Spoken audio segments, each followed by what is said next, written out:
Welcome back. This is Weekend Express. Of course, we're talking about depression and how we can tackle it as citizens of Kenya. And now I just want to cross over to Peter, who is calling in from Turkana. Peter, good morning. What are your, what exactly do you have for this conversation? Okay. Yes, Peter. Yes. Good morning. What are your contributions? Yeah, my contributions, I think I am also depressed. Hello? Yes, I can hear you. Please continue. Yeah, I have also a problem of, I have realized today I have a problem of, just because after I finished high school, there has been a big problem with me. Mm-hmm. What exactly is the problem? The problem is the academic one. I don't have fee. Someone tried to pay school fees, but I don't have a place to accommodate myself in Nairobi. And now... Yes. And now I feel like the world is nowhere. That's why even now I'm sleeping in the room. According to the way that madam has said, has defined depression, is now when I've realized that I am depressed. All right. That is Peter from Turkana. Thank you for sharing your story there, Peter. Cecilia, what can he do in such a position? How can you help him? Well, I'll give just a very general view because sometimes we need to have details of some things. But a general view is this. Peter says he feels depressed and he's locked himself in the room because he feels academically has nobody to pay for school fees for him, and someone was supposed to pay school fees. And that is seriously, this is a concern. I mean, if you have to stop your education, and we know how important education is, then of course you feel sad that you are not able to meet your goal, and this brings frustration. But again, what I would say with Peter is there are different ways of solving a problem of school fees. I was talking with a young man who was telling me the way he was frustrated because of academic. The scholarship was cut by somebody who was providing the school fees. And what he decided to do, of course, he felt sad for some time. He locked himself. But again, he decided to have different approaches. He had approached different people, different organizations. And as we talk now, as he looked at different organizations, he was able to get one which could not just pay for his high school education, but also pay for his university education. And I'm saying this because I'm a lecturer at Africa International University in the Department of Psychology.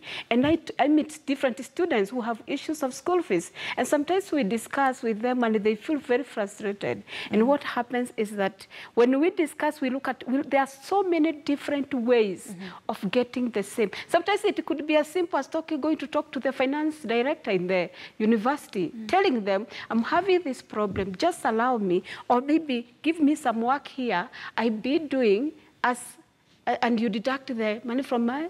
Yeah, there are so many ways to solve, and maybe you can give I can give out my number later, then we can talk later after this. All right, and of course, Njuki, I want to come to you, being a youth empowerment, having that program or forum. How exactly can you help him? But before we do that, I just want to take another call. John Mora is calling from Donholm. John, good morning. What are your contributions? Yes, good morning. Yes. I'm Johnson. I'm calling from Donholm. Yes. I've been displaced for about 5 months now. I lost a kid on December. I'm sorry for your loss. Yeah, he died in a mysterious way. He fell from the Barbie rock. And he died the same day. So from that time, I've been suffering with depression. I don't do job. I hate the job. Sometimes I feel like sleeping all for the day. From maybe Wednesday, I've been in the room. So I'm depressed without not knowing what to do next. Have you tried talking to anyone or seeking help? I have tried to talk to my friends, and they have been comforting me, but it seems as if it's not working. All right. Thank you, John. Of course, we'll be getting to Cecilia to find out if she can help you in that situation. I just want to come back to you, Njuki. Of course, we were talking about Peter and the fact that he doesn't have a job. How can you help him as someone who empowers youth? Okay. To my point of view, I will talk out of my experience.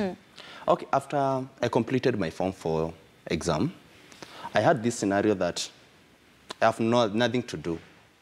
Then I engaged myself with an initiative known as President's Award Kenya. Yeah. That exposed me to go to an extent of meeting the president. And after meeting the president, I had this issue of being open to him. And he asked me, what can I do for you? And he really decided to pay for my school fees. Meaning, for the case of Peter, if he can't talk it out, to be frank, he cannot get the assistance that he needs. He needs to come out, to accept that situation, and to talk it out so that well-wishers or people around him can engage in his problem and try and solve it partially, even if it will not be complete. Because he said that he already got someone to pay for his school fees. Yes. The problem is the upkeep and where to shelter under. You see, like in University of Nairobi, have this session of the hostels. Yeah, he can go to the school administration and the welfare of the school, talk the issue, and they can get a way of solving the issue partially. Okay. Yeah. All right.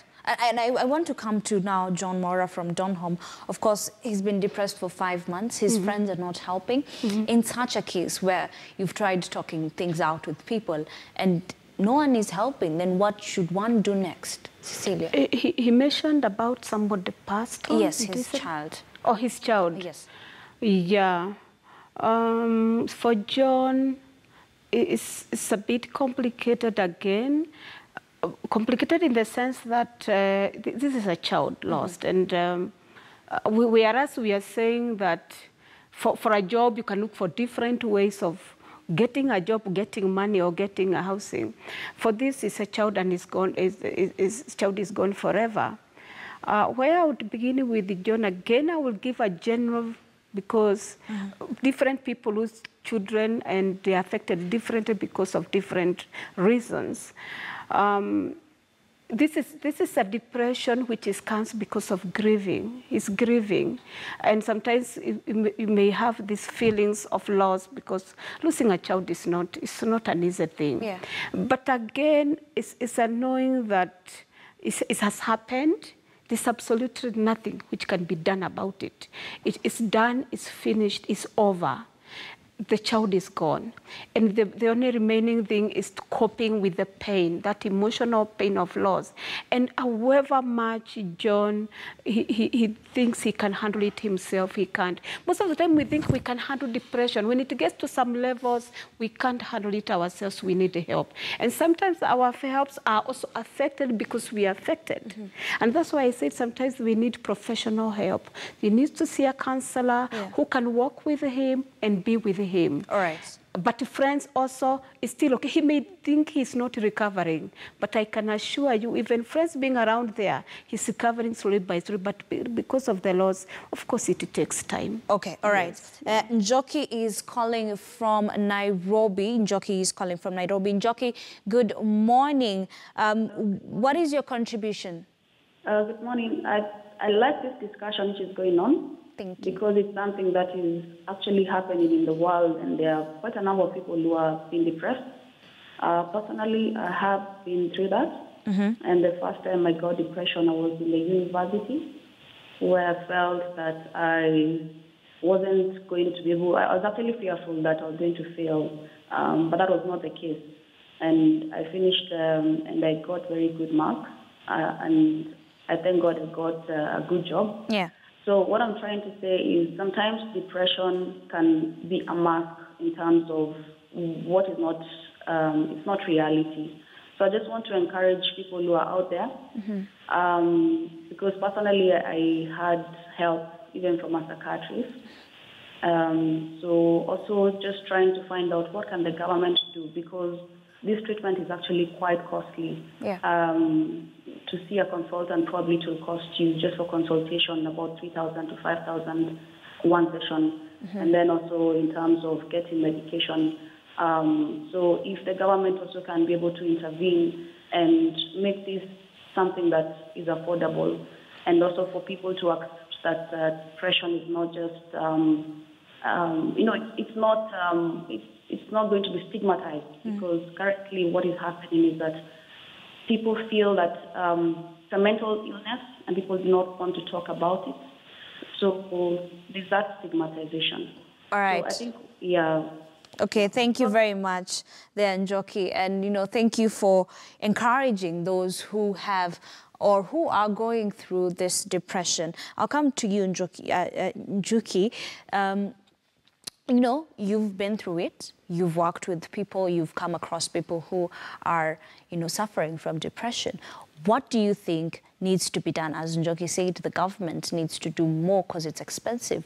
What would you suggest needed to be done?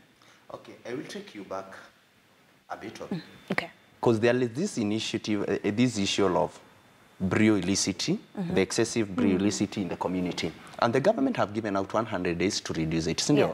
Now, my point of view comes in. After 100 days, what next? We need to come up with a permanent solution. And I believe we young people, we are the solution. We young people, if we can't come together and solve this thing partially, our parents cannot be able, because they don't know. They have already done their part. Now, the remaining part, it's ours. Yeah.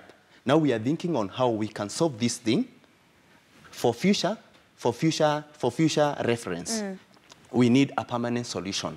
And the initiative, the Kenya Youth Empowerment Initiative, was an idea that we were given by the NACADA.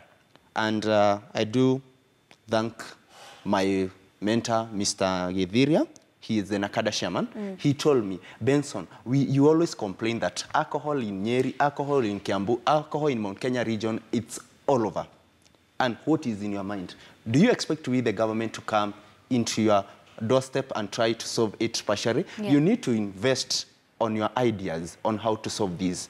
For instance, let me give an example in Nyeri. You can get a building, one building, just a single building, have pubs and clubs, 7 of them.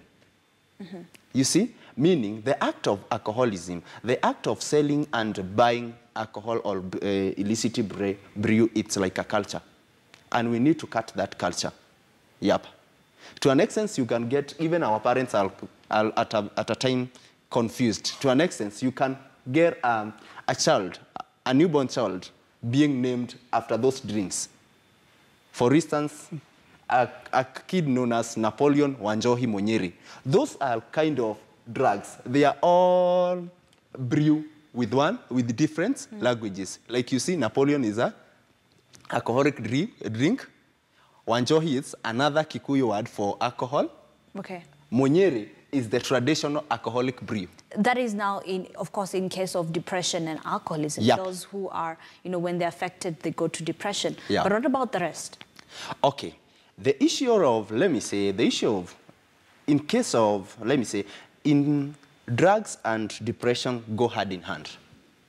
Yeah, like 50%, 60% of the people undergoing the depression issue do engage themselves in drugs. All right, allow me to cut you short there. Yeah. Sarah Wanjiru is calling from where? Sarah, good morning. What are your contributions?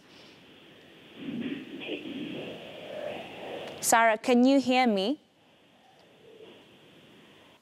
All right, we'll be getting back to that. Cecilia, the issue of people not being able to afford such treatment has cropped up. Yes. Then what next? Let me say that there's also part of ignorance that that the only way we can sometimes, and with most of maybe of us, maybe in the society or in Kenyans, that the only way we can get help is going to see the psychiatrists, where we pay a lot, consultants. Okay. But imagine, Ashley, there are some places where counseling is cheap and somebody can be able to get way of copy. For example, if you go to university, like I'm at a university where I teach, and most of the institutions, counseling cannot be more than 1,000 shillings per session. Okay, I want to get back to that, but first, Sarah Wanjiru is back. Sarah, good morning. What are your contributions? Hello, good morning. Yes. I'm Sarah from Moya. Can I speak in Kiswahili? Yes, please. Okay, mimi naitwa Sarah kutoka Moya. Na nimefurahia hiyo kipindi yenu sana kwa sababu na ni kama napitia kwa hiyo shida pia. Okay. Mimi hata mara nyingi naona kama marafiki wameniacha. Watu wetu wote. Hata mara nyingi nikikaa kwa nyumba peke yangu nasikia kama maisha imenilemea sana. Umejaribu kupata usaidizi? Mimi mara nyingi siongeangi sana na watu kuhusu mambo yangu. Lakini tastia nilipoteza bwanangu. Pole. Na ndiko. All right, that is Sarah Wanjiru from where? How can you assist her? Sarah, ile kitu anapitia ni kitu ya ukweli. Na sio mchezo kupoteza bwana yake. Na ili anasikia uchungu, hiyo ana haki ya kusikia uchungu, kwa sababu mtu akipoteza kitu, especially mtu, lazima mtu asikie uchungu. Yes. Na ile naambia Sarah ni kwamba ile kitu anapitia, watu wengi wamepitia. Asiogope kuongea na wale watu wengine. Hawezi kuitatua pale alipo peke yake. Hii ndio kitu nataka kuambia watu wote ambao wanapitia kwa depression. Kwamba ile tatizo unapitia, you can be helped by people. And okay, some people, of course, they discourage you, others tell you they want to quicken your healing, but all the same, she has friends. Yes. She has some people. I'm saying the depression most of the time, it's the way we think and how we spend our time thinking of how our lives is difficult, we can't make it, we can't do this. And our mind have a way of magnifying even a problem to become very, very big. Right. And therefore, please, for Sarah, let her go out. Let her get, she has some of those clothes. Even if they will not talk about encouraging her what happened, just talking other things, just getting distracted by other things. And if it is worse, maybe she has a church, she can go to the pastor, she can go to relatives who love her, and finally, if she can go and see a counselor. All right. I hope we can get Sarah's contract so that so that we can try helping her some more. Maybe you can just give her. I can talk to those people if I get their contacts. I can talk to them later. All right. We will arrange for that. Thank you very much. Of course, Cecilia Mboya, who's a psychologist, and Njuki Benson, the founder of Kenya Youth Empowerment Forum. And thank you very much, our esteemed viewers, for contributing to this discussion. Of course, we will try and help each other as we tackle depression together. Thank you for staying with us for the past 2 hours. That's where we come to a close here on Weekend Express. My name is Ashley Mazuri. I'll see you at 11 a.m. for News Center.